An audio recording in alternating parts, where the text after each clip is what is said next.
আসসালামু আলাইকুম, শুভ সকাল। ওই যে আমার ইয়েলো এলিয়ান হচ্ছে হেঁটে হেঁটে যাচ্ছে। আজকে সে খুব খুশি, তার বাবা আসবে আজকে। তো আমার এই ভিডিওটা 2 দিনের ভিডিও। এই ভিডিওটাতে যেমন আমার বাচ্চারা আজকে খুব খুশি, তার বাবা আসবে। আরেকজন হচ্ছে জীবনের তাগিদে বাচ্চাকে রেখে প্রবাসে যাবে। এই একটা ভিডিওর ভিতরে দুইটা, একটা হচ্ছে বাবাকে কাছে পাওয়ার আনন্দ, আর একটা বাবাকে দূরে সরে দেওয়ার বেদনা।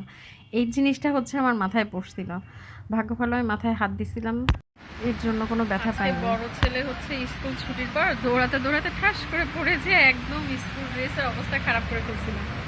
ওর বাবা আসছে এখন খুশিতে অস্থির, কারণ এই যে বৃষ্টিতে গোসল করতে পারে নাই ওর বাবার জন্য।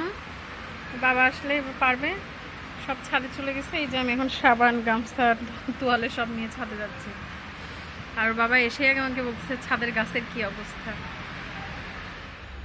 ঘরের কি অবস্থা, আমাদের রুমের রশি বেঁধে এই যে সব কাপড়। কালকে হচ্ছে আমি সোফার কাপড়গুলো ধোয়ার পরে বারান্দাতেই রেখে দিয়েছিলাম। বৃষ্টির পানিতে ভিজে এত বৃষ্টি গন্ধ হয়েছে, সেটা আবার পরে এখন এই যে দোমায় রাখা হয়েছে। কালকে আবার ধুয়ে পানি ছড়ায়, আবার হচ্ছে পানি যখন ঝরে যাবে, ঝরার পরে আবার ঘরে দিব দেখে, রোদ যদি না ওঠে। আর আমার সোফার কভার যখনই দিব না কেন তখন এই ঝামেলাটা হয়। আর এর ঝুঁকটি হয়ে গেছে অনেক বেশি, কেটে ফাঁকা করতে হবে, একদম বেশি ভিজি হয়ে গেছে। এই গাছটা ঘরে নিব, এখন পর্যন্ত নেয়াই হয়নি। যে এই জায়গাটা এখন বেশি ভিজি হয়ে গেছে। দুই ছেলে তো মহা খুশি। ওদের বাবার বাইক ভরা একদম মাটির কাদাতে অবস্থা খারাপ, তারপরও সেই ওইভাবেই যাবে। তার বাবা বলেছেন বাইক ধুতে যাবো, এখন ঘুরতে যাবো না, সে না আগে ওইভাবে কাদা বাইকেই ঘুরে আসবে। প্রহরের আম্মু তো রান্না পারে না, তাই আমাদের জন্য হচ্ছে বাদাম ভেজে নিয়ে আসছে। তাই আমি বলছি, আপু আপনি তো বাদামটা অনেক মজা করে রান্না করছেন, আর হেসে দিছে। আর এই যে ওদের স্কুলের মাঠের পানিটা হচ্ছে বের হচ্ছে এদিকে। আমি ভাবছিলাম যে ছেলেকে দিয়ে চলে আসবো, এর জন্য খালি একটা ছাতা নিয়ে এসে যে পরে রেনকোট দিয়ে ওর বাবা নিতে আসবে। পরে আর যাইনি। আর এই যে ছেলে যাচ্ছে, আমি ভিজলাম। এই জীবন প্রথম স্পেশাল খিচুড়ি খাবো আমার বরের হাতে রান্না। স্কুলে গেছি, হঠাৎ অনেক বৃষ্টি হচ্ছিল, তো রুটি ফ্রিজে অল্প বানানো। তা আমি এবার হচ্ছে রাত্রে গরুর মাংস রান্না করছি, বাসায় গেস্ট আসবে, মাছের কোপ্তা করছে, আর বাকি রান্না আসতে করবো এখন। যে ঠিক আছে, গরুর গোশত তো আছে, তাহলে খিচুড়ি রান্না করো, খিচুড়ি খাই। বলে বলে দিছি ফোনে, তারপরে খিচুড়ি রান্না করছে। যাও পাতাকে দিয়ে আসো। আমার বরের বন্ধু আসবে দেখে সে হচ্ছে গাছ দিয়ে সাজাইছে, পুরো ঘর দেখাচ্ছি। এই যে সিঁড়িতে এই গাছটা দিছে, আর গাছটা সুন্দর মাশাআল্লাহ হয়েছে, অনেক সুন্দর মতো। তারপর হচ্ছে খালা ঘর মুছতেছে, এই গাছটা অনেক সুন্দর হয়েছে। আমি হচ্ছে ভিডিও টিডিও করে গোসলে গেলাম, এর মাঝখানে ববি আপু আমাদেরকে সারপ্রাইজ দিয়ে দিল, হঠাৎ করে চলে এসেছে। এইখানে তো এই গাছগুলো আগেই ছিল, এই গাছটা নতুন দিছে। এই গাছটা এখানে ছিল, এখানে এই গাছটা নতুন দিছে। তারপরে সে বাড়ি থেকে এসে এই যে এইগুলো সব পানি চেঞ্জ করছে, এই গাছ চেঞ্জ করছে। এই যে এইটা থাকে সিঁড়িতে, সে সিঁড়ি থেকে না, সিঁড়িতে না দিয়ে এখানেই দিবে। এই যে এইটা সিঁড়িতে না দিয়ে এই যে এখানে দিয়ে দিচ্ছে। আবার না দেখলে অসুবিধা কোথায়, দেখুক না। ইসুফের পরে আবার একটা দিও।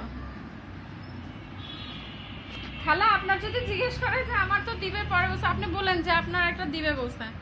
এই যে এই গাছটা এখানে দিচ্ছে।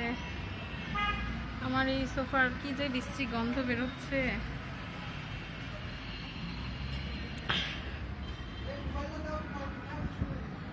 আমার কাছে না তো তোমার ফোন, ফ্যানটা দিয়ে দাও না, এই ফ্যানটা দিয়ে দাও। যে রান্না হয়েছে, এটা ছোট মাছ ওভেনে গরম করে দিব না, ছোট মাছ চচ্চড়ি, শাক ভাজি, এটার মধ্যে কি মাছের কোফতা, আর ওই যে গরুর মাংস, আর হচ্ছে মাছ ভাজি করব, আর ডাল রান্না হয়েছে। আর আমার না, ওই যে আমার শ্বশুর অনেক আম পাঠাই দিছে, ফ্রিজে রাখছে কিছু। তারপরে আবার কি করছে তোমার, আবার ফিমাকে হচ্ছে ফিমা রেস্টুরেন্টের মা আম গিফট করলো। আরে পাগল, এই এই সোহাগ মানে সোহাগ এই সোহাগ কি আর এই যে আমার বাসার বিশ্ব পাজি না আজকে সুন্দর লাগছে ওকে।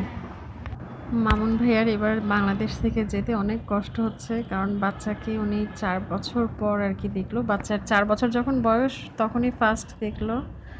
8 মাস বাচ্চার কাছে থেকে গেল। বাচ্চার জন্য খুব কান্না করছিল যে এত মায়া, আমার বুকটা ফেটে যাচ্ছে এরকম বলতেছিল। ফর্সা মানুষ তো কান্না করছিল, চোখ মুখ একদম লাল হয়ে যাচ্ছিল। আমারও খুব খারাপ লাগছিল যে আমার বাচ্চা কাচ্চা ওর বাবাকে পেলে কত খুশি হয়, তাহলে ওই বাচ্চাটা কিভাবে কান্না করছে। আর আমার শ্বশুর এই যে 3টা কাঁঠাল, গরুর মাংস আর কি, কোরবানির মাংস নিয়ে আসা হয়নি তো ভুল করে, ওটা পাঠাই দিচ্ছে ওনাকে দিয়ে। আর আমার বর কখনো কারোর ব্যাগ টানে না, ফ্রেন্ডের একদম কলিজার ফ্রেন্ড, এরা 3 জন, রাজু ভাইয়া, মামুন ভাই আর আমার সোহাগ বর।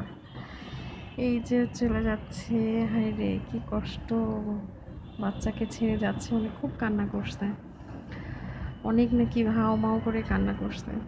আর এই যে বেসিনে আমার বর এইটুকুন সাজানো, এইটুকুন ভিডিও করা হয়নি। তো সবাই দোয়া করবেন, সব বাবারা ভালো থাকুক। টাটা, বাই বাই, আল্লাহ হাফেজ।